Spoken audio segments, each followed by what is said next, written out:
6. Provérbios capítulo 6.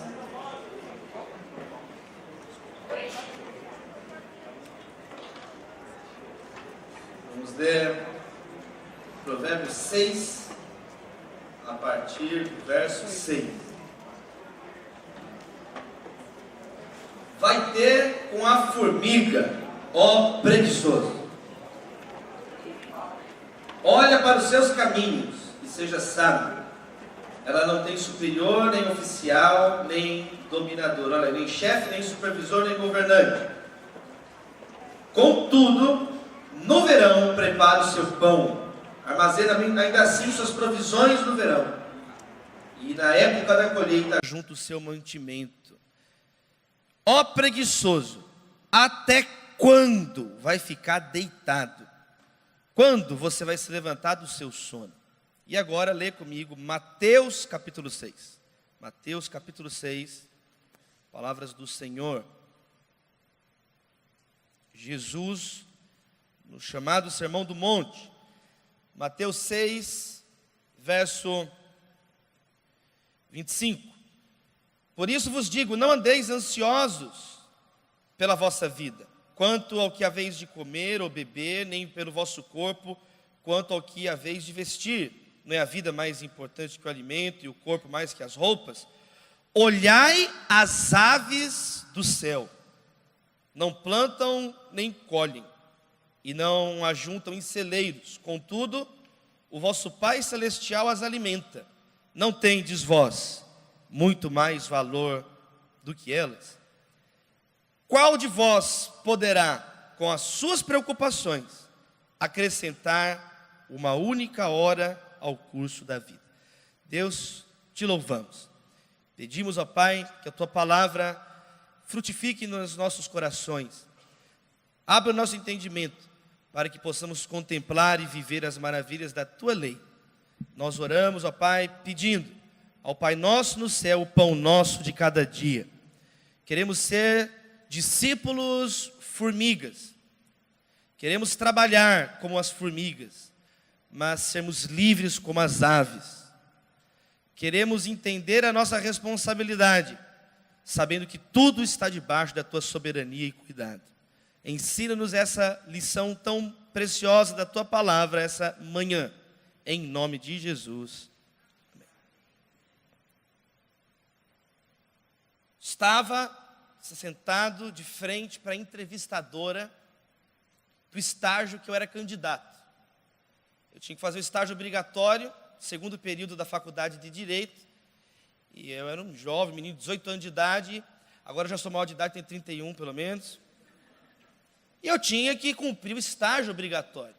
Então estou sentado na frente, eu me candidatei num dos principais escritórios de Direito em Belo Horizonte. E aí, quando eu entro na sala, a entrevistadora, advogada, ela estava assim, literalmente assim, ó. Aí eu sentei, ela fez assim. Ela não falou bom dia, ela não falou o nome dela, oi, eu sou Janaína, para eu falar, oi Janaína, ela não falou isso. Ela não falou boa tarde, ela não falou paz do Senhor, ela não falou paz da senhora, ela não falou nada. Ela fez assim, menino, você acredita? Que o último candidato que sentou aí, ele não sabia me responder o que é um protocolo. Meus irmãos, eu não tinha a menor ideia o que era um protocolo.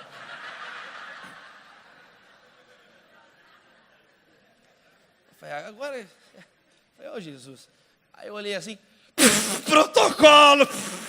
Quem não sabe o que é protocolo? Aí eu falei assim, eu não sei, mas eu aprendo. Eu falei, também não sei, mas eu vou aprender. Ela falou assim, gostei de você, menino. Você é burro igual os outros, mas pelo menos você é esforçado. Pelo menos você tem disposição. Eu gostei, vou te contratar. Eu fui contratado, aleluia.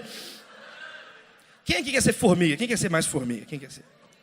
Quem aqui quer ter uma atitude mais parecida com a atitude de Jesus? Jesus não ficou esperando as pessoas servir ele, não. Filho do homem, pois o Filho do homem não veio para ser servido. Jesus não veio para a terra, como o pastor Paulo Capelete falou aqui agora, para ficar em spa. Jesus não estava na sauna antes de ir para a cruz. Jesus não morreu com pregos de ouro. que vende no Mercado Livre, que vende. Jesus veio servir. Quem quer seguir Jesus? Você vai ter que seguir Jesus no serviço. Eu que sou mestre, lavei os pés de vocês, façam como eu, sigam o meu exemplo. Então, até quando a gente vai acordar falando assim, poxa, quem vai me servir hoje? Poxa, quem que vai me representar lá no velório? Quem que vai atender as minhas necessidades? E quando que a gente vai ficar mais parecido com Jesus, acordar e falar, as necessidades de quem eu posso ajudar, colaborar, suprir hoje? Jesus nos chama para sermos formigas.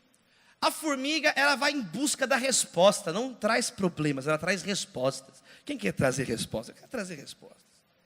Jesus não nos chama para sermos causadores de mais problema, de abrir mais chagas. Jesus nos chama para sermos discípulos, aprendizes dele. O que Jesus fez, meus irmãos? Ele apontou o caminho para os desencaminhados, ele abraçou as pessoas, ele tocava no leproso, não era a lepra que contaminava Jesus, era o poder e a santidade de Jesus que curava e salvava o leproso.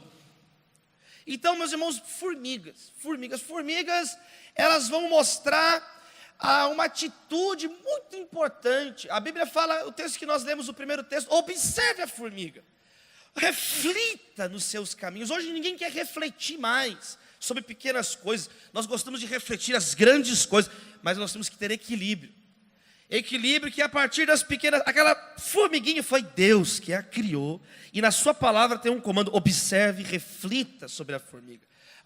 Jesus, pensar em formiga é um negócio pequeno demais para mim, eu penso no cosmos, eu penso na física quântica, já se viu pensar em formiga, e aí você vai só desobedecendo, quem perde é você de não refletir, e você vai ficando às vezes anestesiado, acha que sabe tudo, vai falar do esmilinguim desse menino, vai falar da formiga atômica, menino, vai falar de formiga para mim aqui, vem aqui para Fortaleza para você falar de formiga.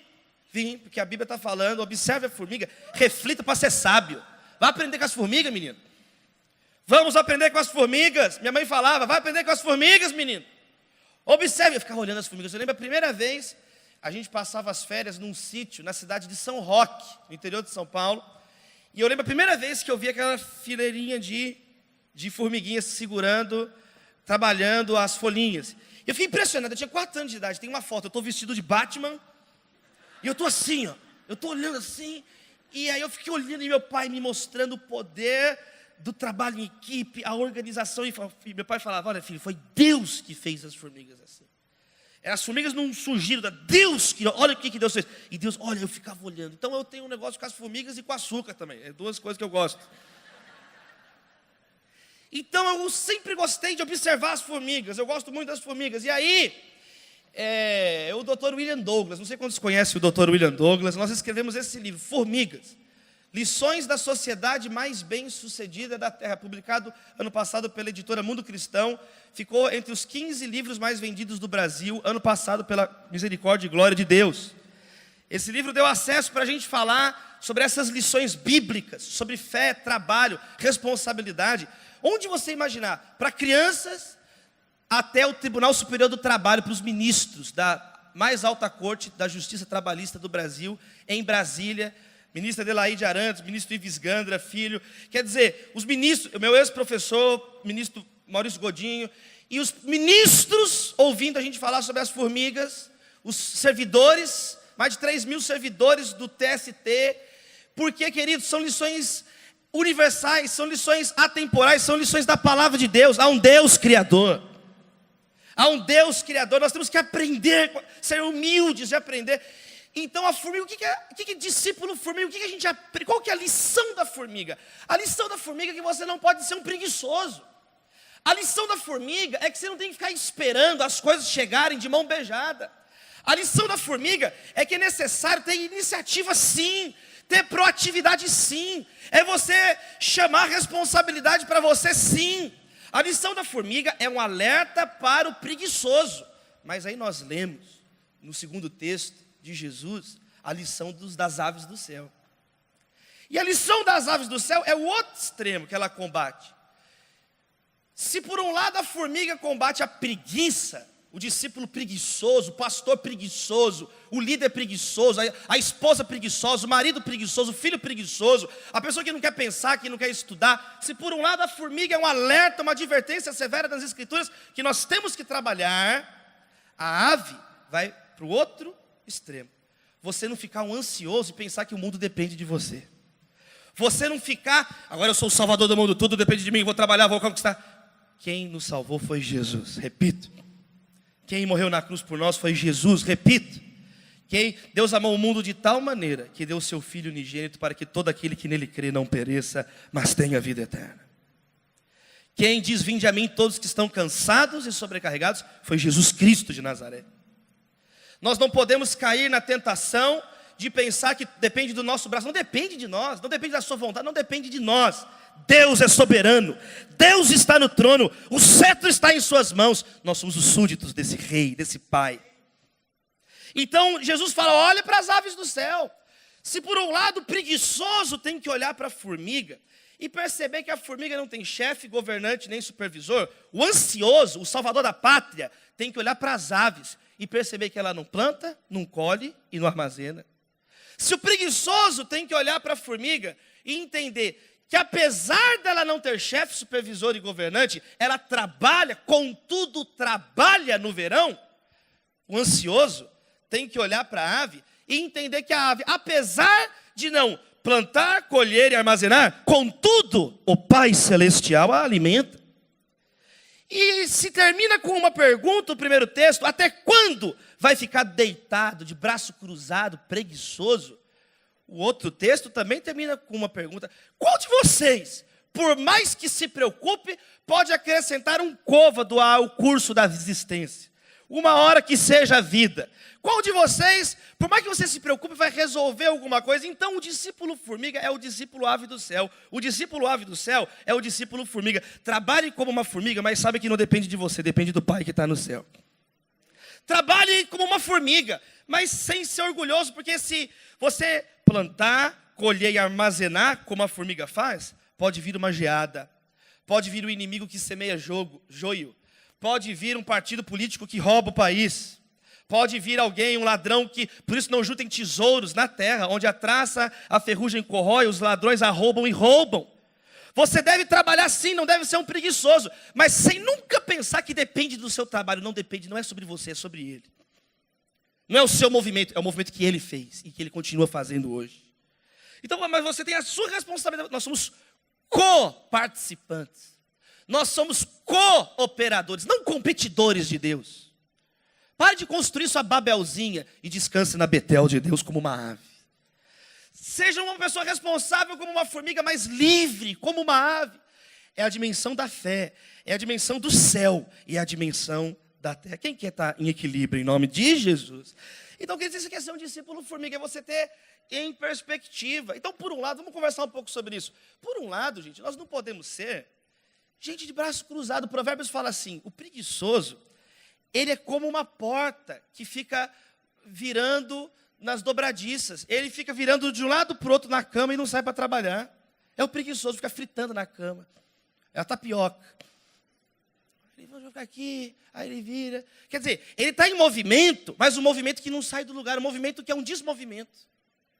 Como uma porta que se abre e se fecha, mas está presa na dobradiça e não sai do lugar. Assim é o preguiçoso. Assim é o pastor, que ele é um hamster. Ele corre, mas não sai do lugar. Já viu hamster? Para de ser um pastor hamster. Você corre, compra apostila e livro, e se entope de livro, mas pensar você não quer. Traduzir para a sua realidade local você não quer. Você quer coisa pronta, você quer igreja de micro-ondas. Você vem aqui, Deus, fala comigo lá, mas o fala com você que você diz, na verdade, Deus dá uma coisa pronta que eu não tenho que trabalhar mais e resolve tudo, a igreja cresce, fica todo mundo feliz, inclusive eu. Isso é preguiça, isso é o preguiçoso. Provérbios fala que o preguiçoso, ele pega a colher e põe a comida na colher e abre a boca e fica, faz aviãozinho alguém para mim. E fica assim. Ele não dá o trabalho de pegar, ele faz as coisas pela metade. Não termina nada que começa. Pastor preguiçoso, gente preguiçosa, fica reclamando das oportunidades que não tem. Mas um monte de oportunidade que você tem, você não faz nada com isso, mas gosta de reclamar. Você nasceu para reclamar, você é a reclamação pastorificada. A culpa é do governo, a culpa é da classe artística, a culpa é da classe empreendedora, a culpa é dos outros pastores, a culpa até da reforma protestante. O que Lutero e Calvino tem a ver com isso? A culpa é de Martinho Lutero e Calvino, a culpa é da reforma. Que culpa é da reforma? Se não tivesse a reforma protestante, sabe por que nós somos a nação, a América Latina dos pobres coitados, síndrome de vira-lata, as veias abertas da América Latina? Porque não foram protestantes que colonizaram a América Latina.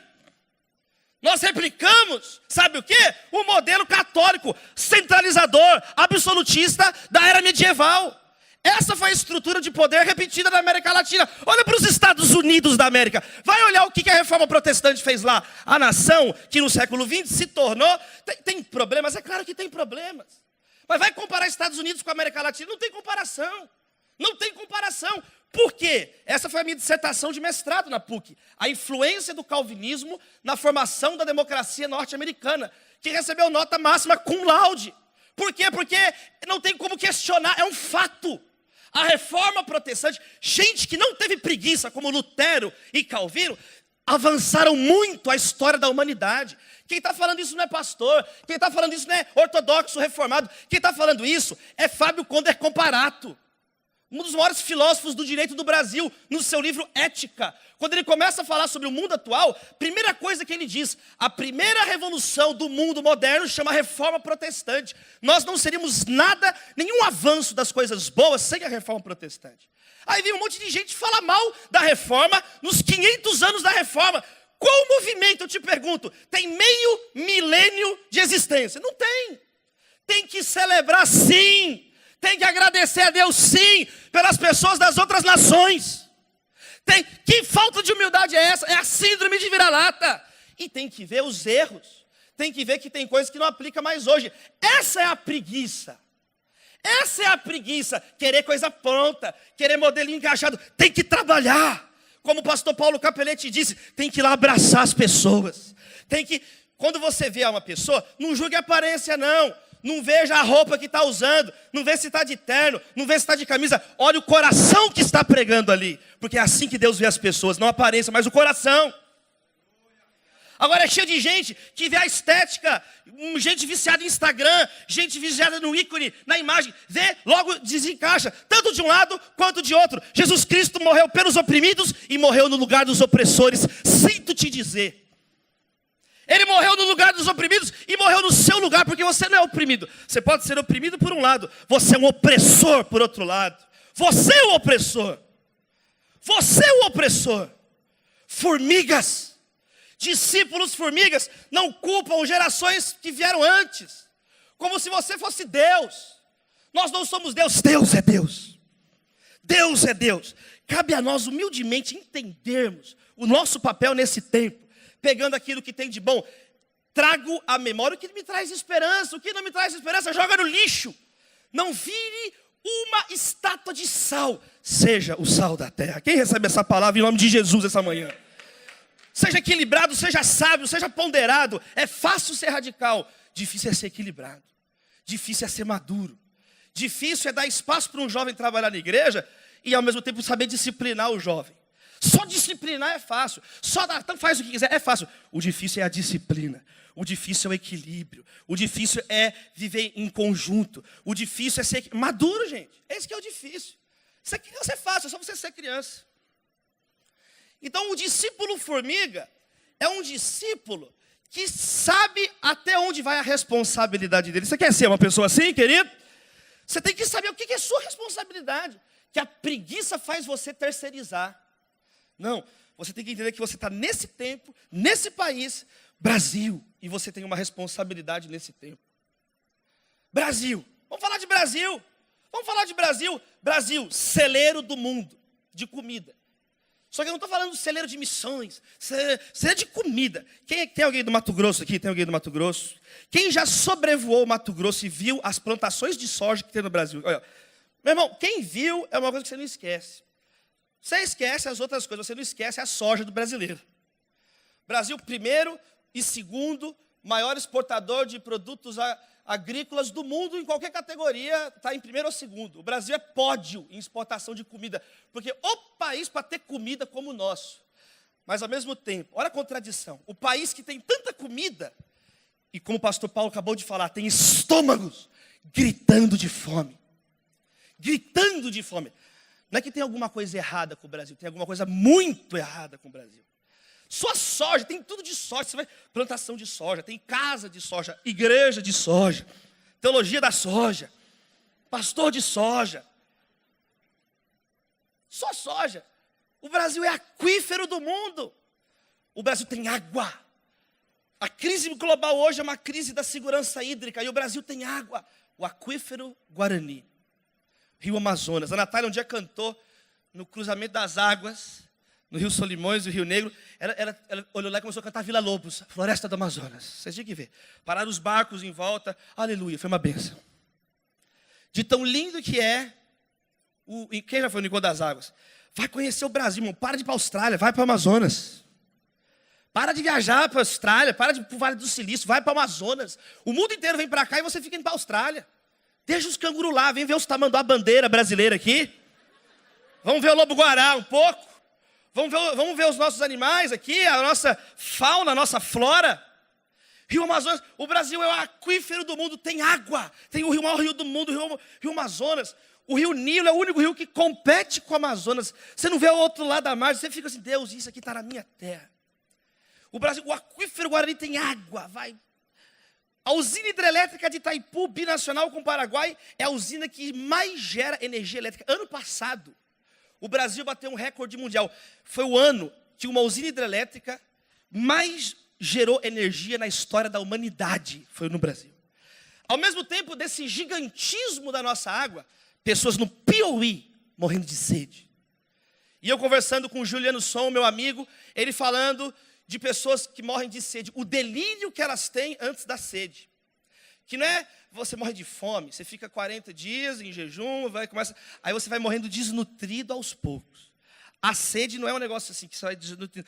A sede, meu irmão, se você está com sede, você morre desidratado em um dia, você tem uma insolação. Morreu uma menina no final do ano passado em Brasília, que foi ficar na laje, tomando sol para ficar moça do corpo dourado. Ela foi tostada, a menina morreu. E de insolação. Sede. O dia que eu fui falar no TST, eu vi aquela menina estraiada toda assim. A minha boca secou, gente. Eu fiquei tipo assim, ó.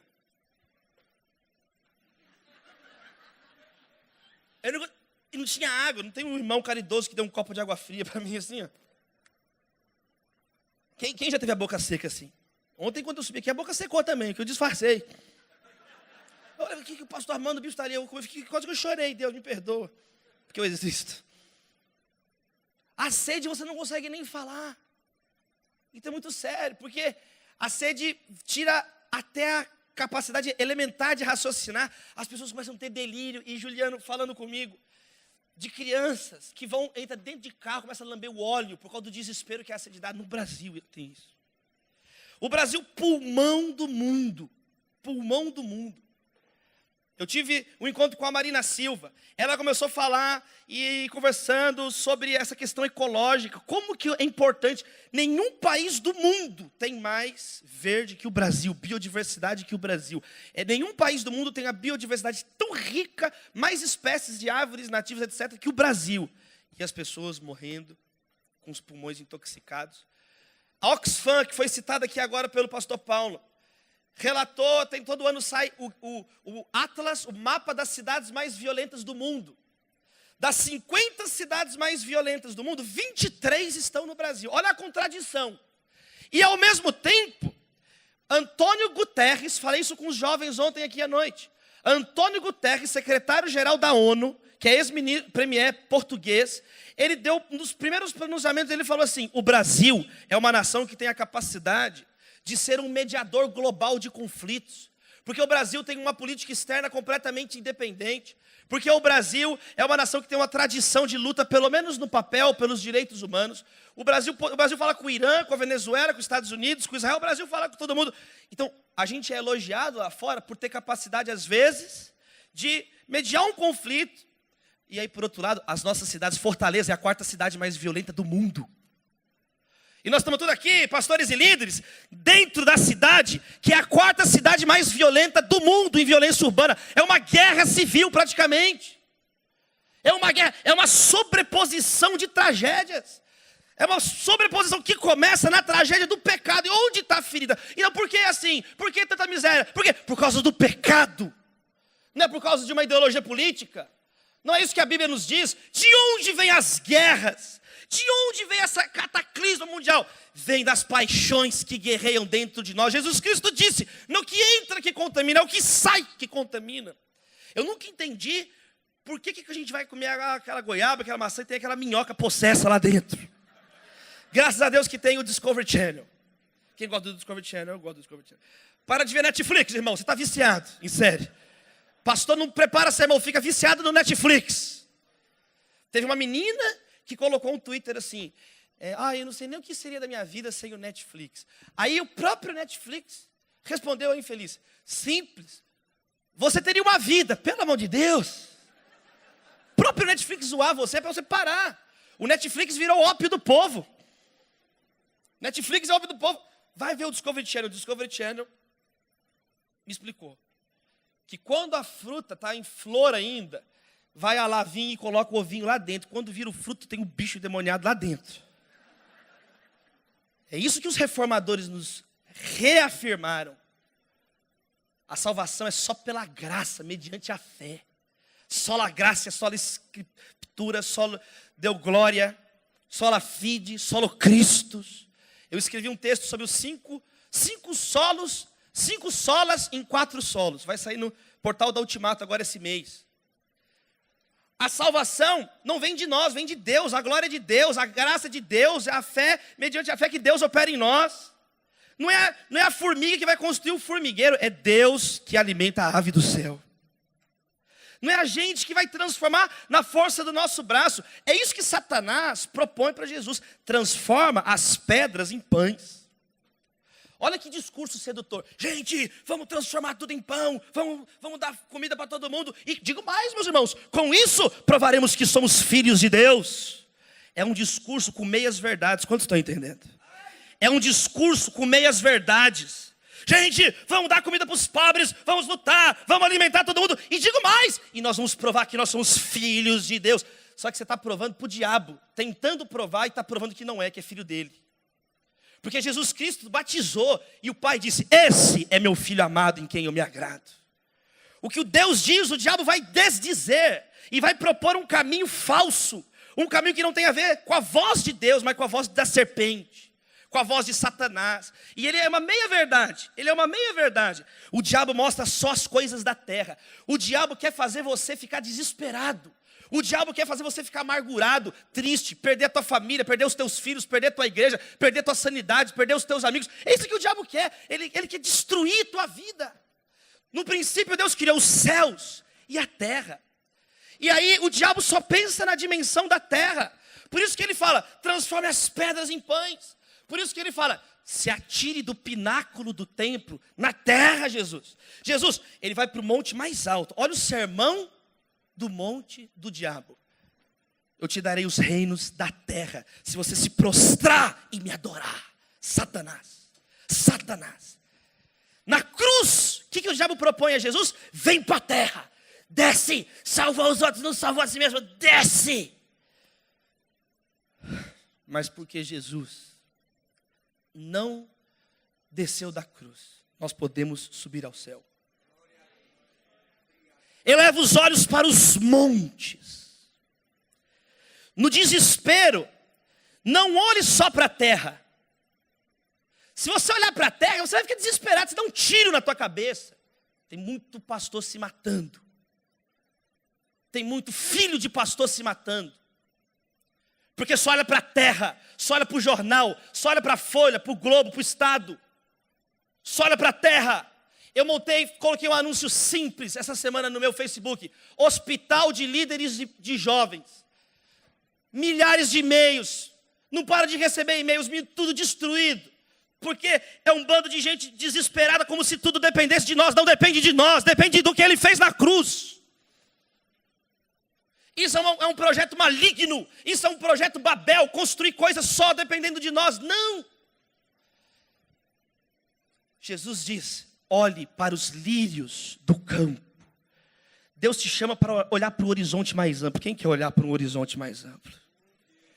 Jesus te chama para olhar para um campo e para olhar os lírios do campo, não para olhar os delírios do campo. Se você só ficar olhando para os delírios da terra, você se mata, você vira um existencialista, um ateu, um cético, porque você vai perder a fé. Não olhe para o homem, olhe para Deus. Quanto mais você olhar para o homem, maior o seu desespero. Teve uma dessas atrizes famosas que fez uma camiseta assim: quanto mais eu conheço os homens, mais eu amo os cachorros. Porque, coisa terrível os homens. E as mulheres sem Deus. O gênero humano sem Deus. Coisa terrível. Mas aí vem os montes. Olha para os montes. E aí o que você vai descobrir? Nos montes. O que é o monte na Bíblia? É aquele lugar entre o céu e a terra. Eleva os olhos para o monte. O socorro vem do Senhor que fez os céus e a terra. É os dois. É os dois. Não é só o céu, não é só a terra.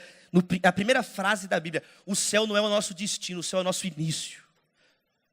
O céu não é o limite, o céu é o começo, é o Gênesis. No princípio, Deus criou os céus e a terra. E aí começa a história da Bíblia. Então Jesus está na cruz, no alto do Monte Calvário.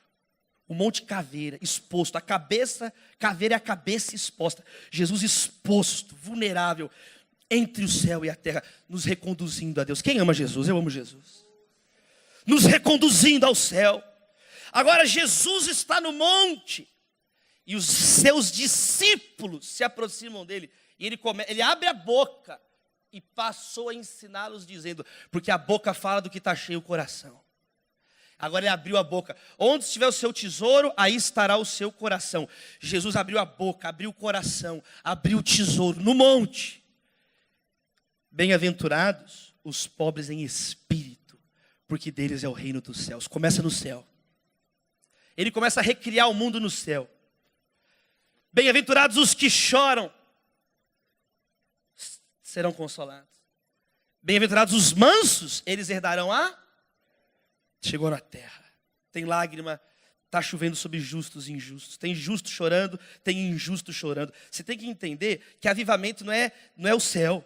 O avivamento é trazer é céu e terra ainda em tensão. Avivamento não é resolver todos os problemas da humanidade. E do mundo, e do cosmos, e dos buracos negros na outra galáxia de Andrômeda. Avivamento é você fazer o que Deus está exigindo de você. Glorificar o teu Deus do que está no céu. Ser uma formiguinha e fazer a sua parte. Amar sua esposa, porque o pastor Paulo falou com tanta propriedade. Amar tua esposa, isso aqui é avivamento. É você fazer aquilo que está ao teu alcance. É você não ser um usurpador de Deus, um Jacozinho contemporâneo. Um usurpador, é do meu jeito, Deus. Eu estou fazendo aqui, eu sou o Frank Underwood da fé. Eu é que sei, Deus. Você não sabe, Deus. Já viu os discípulos? Você já viu os discípulos dando palpite para Jesus? Que coisa ridícula a gente dando palpite para Jesus. É muito fundamental o que o pastor Paulo disse aqui, sobre nós recuperarmos a nossa noção de criaturalidade. Nós somos criaturas, nós não somos criadores. Somos meras criaturas. Nós não escolhemos nada. Você não escolheu. A minha filha perguntou, pai, por que eu tenho 10 dedos? Eu não sei. Eu olhei para ela assim, a Maria assim, papai, por que eu tenho 10 dedos? Eu olhei para ela, e você tem que dar uma resposta para a Maria, senão ela vai perguntar de novo, até você dar uma resposta. E ela já aprendeu que ela não aceita, não sei como resposta. Ela aceita, vou pesquisar. Eu ensinei ela, não vou pesquisar. Não significa que vai chegar, mas eu vou pelo menos continuar pesquisando. Eu ensinei ela a ser curiosa e perguntar. Papai, por que eu tenho 10 dedos? Eu falei, filha, deve ser para você lembrar dos 10 mandamentos.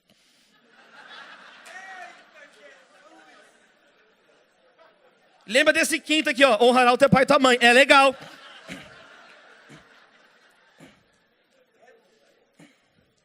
É bacana, filha. Deve ser, filha, porque Deus criou o mundo em 7 dias e recriou com mais 3, porque Jesus morreu, foi sepultado e ressuscitou dentre os mortos. Deve ser porque 10 leprosos foram curados, só um agradeceu. Aí ela fica mirando, valeu papai, aí ela sai. Nós não escolhemos nem quantos dedos nós temos quando nascemos. Você não escolhe nada, meu irmão. Deus é soberano. Senhor lhe deu glória. A ele seja glória, glória ao Senhor. Santo, santo, santo é o Senhor dos exércitos, e toda a terra está cheia da tua glória. Toda a terra está cheia da tua glória.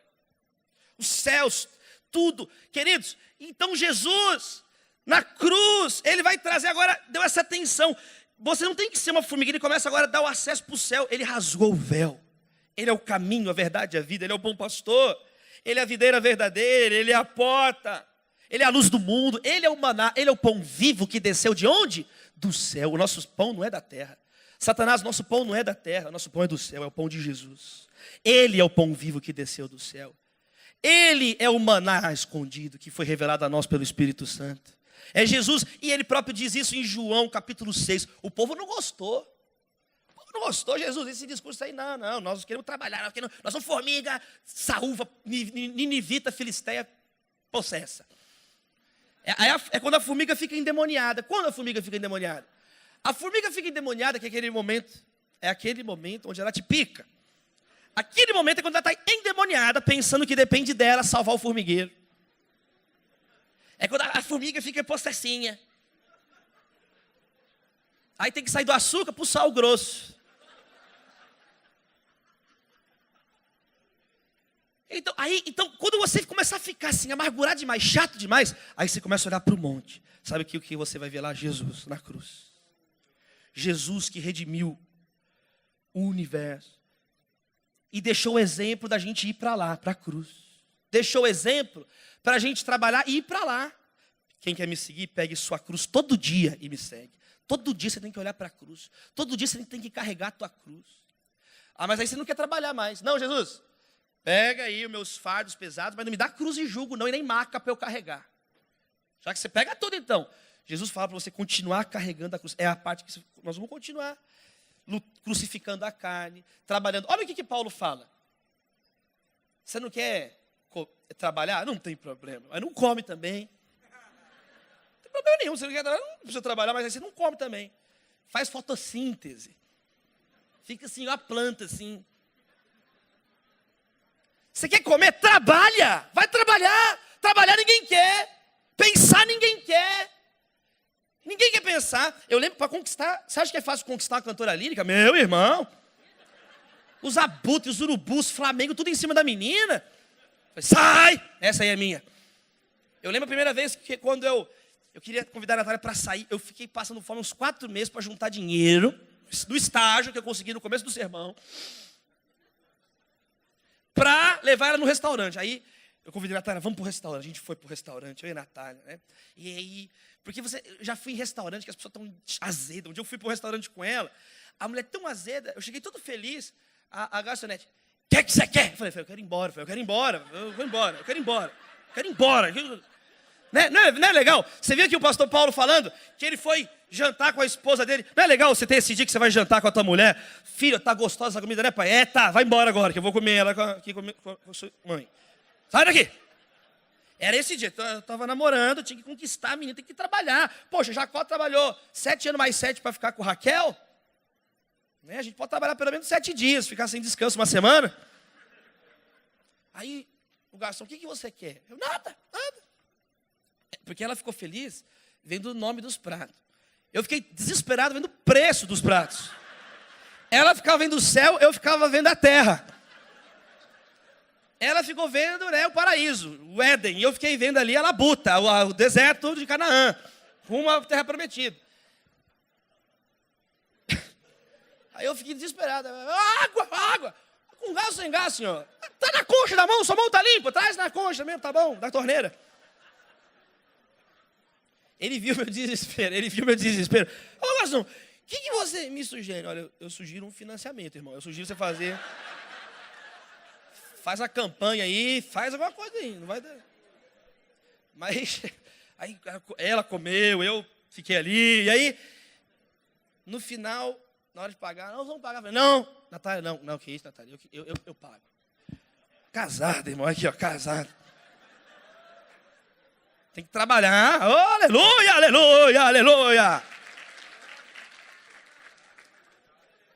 Então ela começa a cantar o Pai Nosso que está no céu, eu já agradeço o pão nosso que Ele me deu. E aí isso não termina, isso continua. Aí pensa, só agora conquistou, agora é minha escrava. Não, todo dia tem que reconquistar a dona ali. A gente foi fazer, na nossa lua de mel, ela queria ir para um hotel muito legal que tinha assim pra gente. E aí não deu para ir, muito caro. Quando eu olhei o preço, era uma córnea, um rim, falei, não tem condições. Aí, aniversário de ano de casamento, não deu. Aniversário de 2 anos, não deu. 3, não deu. 4, não deu. Aí a gente começou a ter uns delírios no casamento. Começou a ter terra demais. Aí, quando chegou no 5º ano, a gente está completando, para a glória de Deus, 7 anos de casados. Mas quando fez os 5 anos de casamento, aí eu falei, eu vou fazer uma surpresa para ela. Eu pensei assim, poxa, se o marido não lutar para realizar o sonho da esposa, quem que vai lutar? Eu pensei, sabe quando você fica indignado com você mesmo? Se eu não lutar para realizar o sonho da minha mulher, quem que vai lutar? O Ricardão está queimado e repreendido, esse homem. Tá derrotado. Eu fui pro computador, irmão. Eu fui desse jeito. Eu fui pro computador. Abri o computador, coloquei o nome do hotel lá. Quando eu vi o preço, agora eu vou levar, onde já se viu? Eu desisti na hora, falei, não tem condições esse negócio. Não tem condições esse negócio, não vai ter condições. Aí eu peguei, não vai, não. Aí eu liguei. Cara, aí você tem que organizar, você tem que ser formiga. Quem quer ser formiga? Vamos trabalhar. Cara, vamos parcelar esse negócio? Até quando? Até a volta de Jesus de Nazaré. É possível parcelar esse negócio? Eu parcelei até o Armagedon o negócio. Vai diminuir e tal, e aí... Tá, aí chegou o dia de semana de aniversário de casamento. Falei, Natália, cancela a sua agenda. Ela, não, você não preparou nada. Preparei. Nós vamos pro hotel tal. A menina flutuou, ela quase foi arrebatada. Fica, que eu tenho que aproveitar agora. Ela começou a levitar. Volta! Nós somos uma milenista aqui, volta aqui. Aí ela voltou. Aí a gente foi pro hotel. Aí, meu irmão, aí se aproveita. A formiga tem que aproveitar. Formiga, ela juntou o alimento no verão para descansar no inverno. Não seja de uma teologia da miséria que a teologia do martírio. Não, Jesus morreu na cruz.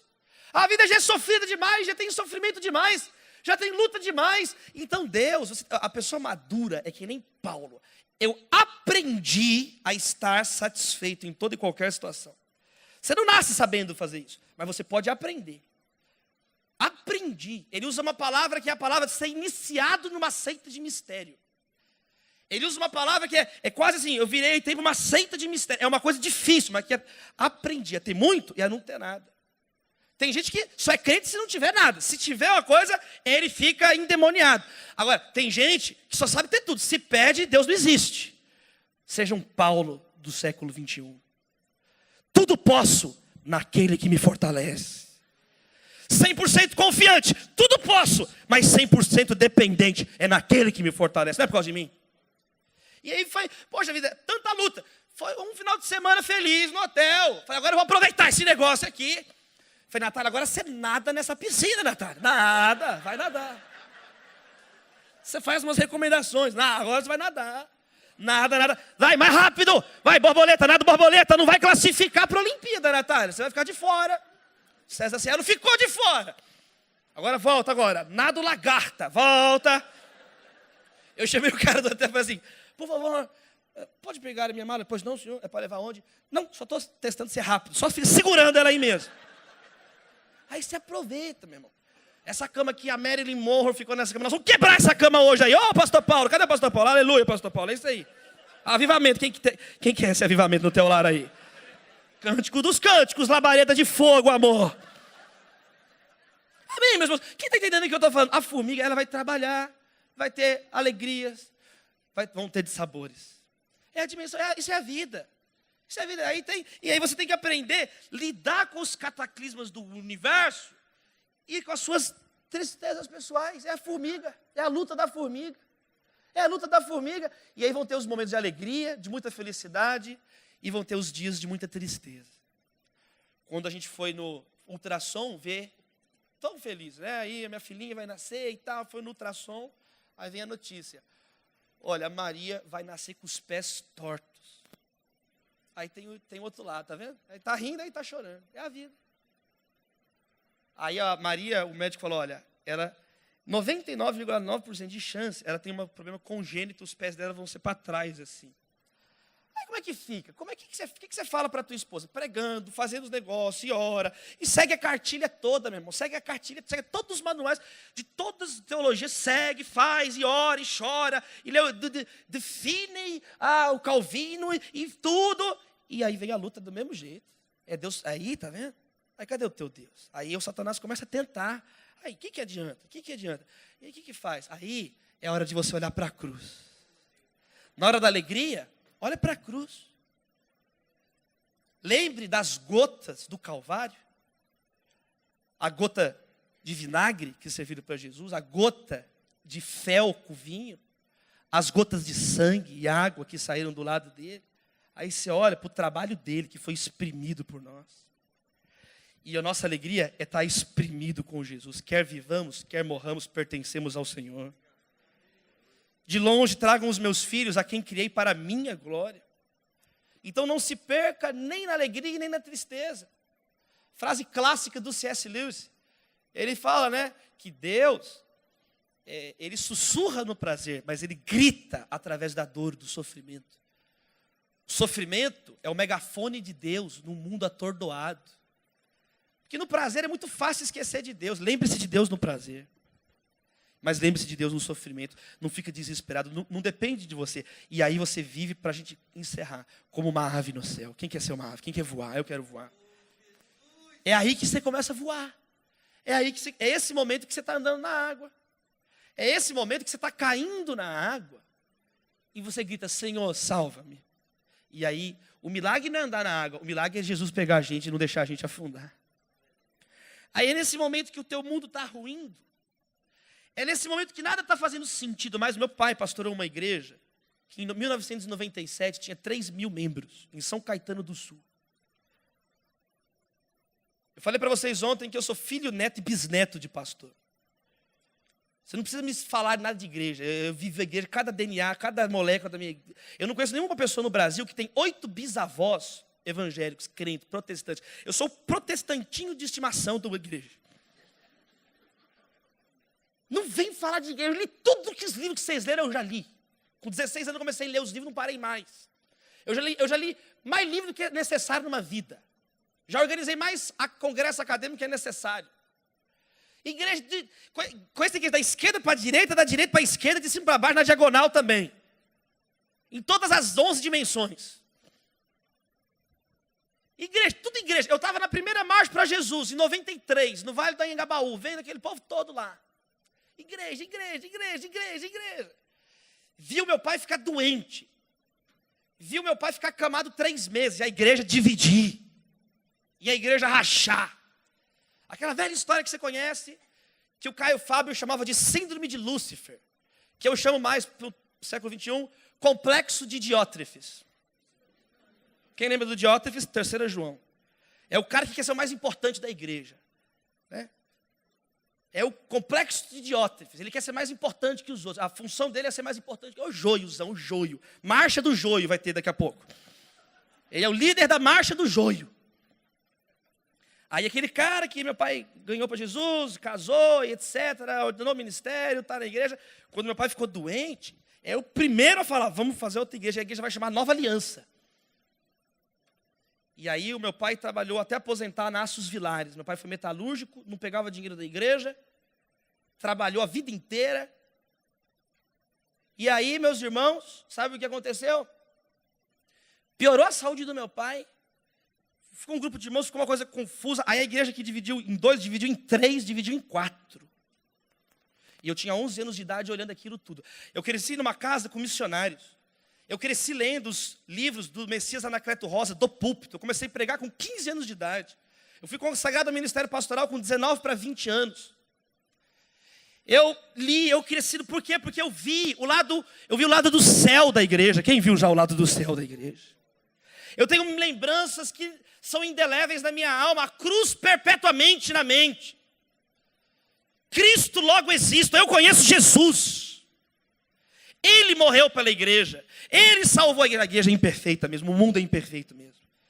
Temos que ser esse sinal. Então eu cresci numa igreja que eu vi do Ronaldo Didini pregar, que era da Universal na época, apresentava o 25ª hora, até o Carlos Bezerra, amigo do meu pai, até Estevão Hernandes, Robson Rodovalho, a Assembleia de Deus, Elienay Cabral pregava lá, aí vinham as bandas, Cats Barnett, Oficina G3, Brother Simeon, e minha família toda da igreja presbiteriana.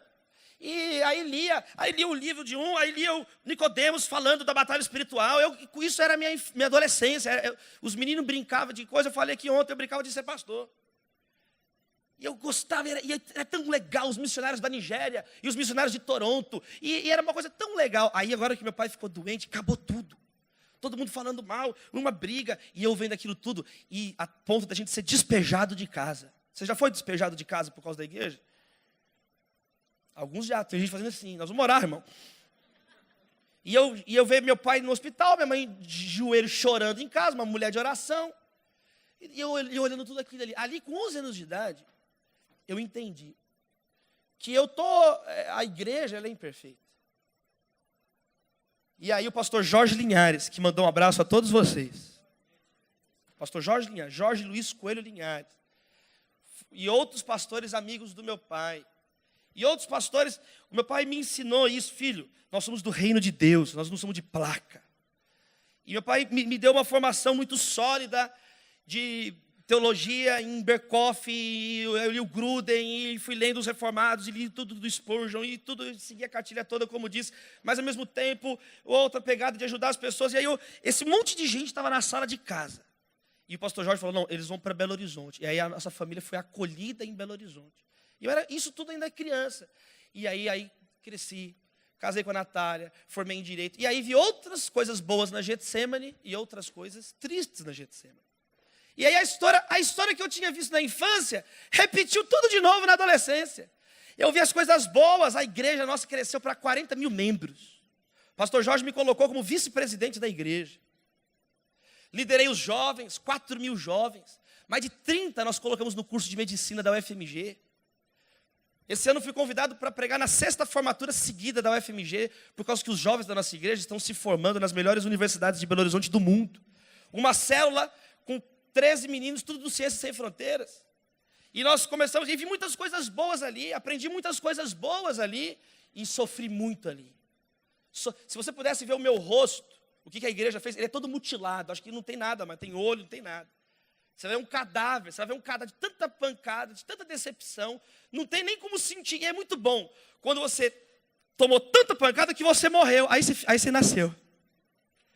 Quando você tem que chegar nesse ponto na cruz, olha para a cruz, quem quer estar na cruz com Jesus? Você tem que estar com uma maturidade de tomar tanta pancada, mas tanta pancada na igreja, que você fala, ó, agora eu estou aqui, não é mais para tomar pancada aqui, pode bater que nem sente, mas o lombo aqui é calejado. Pode falar, pode achar ruim, pode me olhar cara feia, não estou nem aí, eu estou olhando para a cruz. Eu estou olhando para a cruz. Eu vou olhar o olho afetuoso, o olho de abraço. Vou olhar o olho que está triste, que eu preciso ajudar. Mas, ô fariseuzinho, está aí nervosão? Ô Naja, ô Sinédrio, fica aí gritando. Fica arranjando seus dentes sozinho que eu estou rindo. Ó. Porque o Sinédrio range os dentes, igual Caim. Rosto transtornado para matar o irmão dele, Caim. Abel, matar Abel. Rosto de Estevão, parece o rosto de um anjo. Rosto de Estevão, brilhava, Savonarola. Eu tive com a Natália em Florença no passado. Eu profetizo que você vai para Florença com a sua mulher. Oh, aleluia. Oh. E aí eu vi ali a cátedra de Savonarola, onde as pessoas viam o rosto dele brilhar, avivamento, brilhar, luz, luz. Quem quer estar na luz? Ele sentava na cátedra pré-reforma protestante. O culto começava de manhã no domingo. A missa começava domingo de manhã, ele era um padre. Meia-noite, a fila começava na porta para ver o rosto do homem brilhar e ele falar, expor a palavra de Deus. Tem que lembrar disso sim. É isso que a gente tem que lembrar. Os feitos poderosos de Deus na história, para a gente não ser um bando de ingrato. Que gente largou tudo lá para vir falar de Jesus aqui. Eu tive com o reverendo Elben Len César, há 2 anos atrás, na casa dele em Viçosa, fundador da editora Ultimato. E eu fiquei chorando o tempo inteiro, chorando. Ele me mostrando os livros, os devocionais que ele escreve, o apreço, o amor que ele tem por todos os segmentos da igreja, tudo de bom. Eu fiquei olhando assim e falei assim, eu quero ser igual o senhor, reverendo Elben César. Ora por mim, chora em mim aqui, faz alguma coisa aqui. Ele falou, menino, vai embora daqui. Que amado. Que possamos honrar os pastores das outras nações e honrar os pastores brasileiros. Antônio Elias, pastor Vilarino, que foi agora para o Senhor.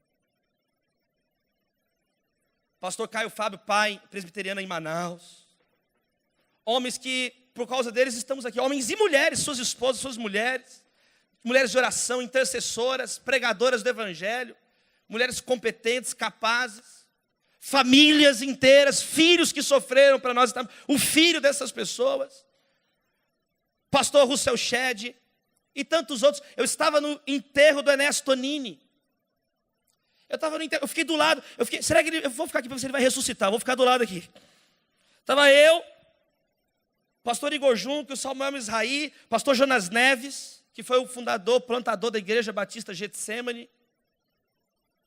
E eu fiquei ali olhando o pastor Ernesto Tonini descer no cemitério de Pinheiros, em São Paulo, o caixão, e lembrando todos os livros que eu li dele, e lembrando as mensagens que eu ouvi. Tirai a pedra, tirai a pedra. Meu pai ouvia no disco de vinil a mensagem.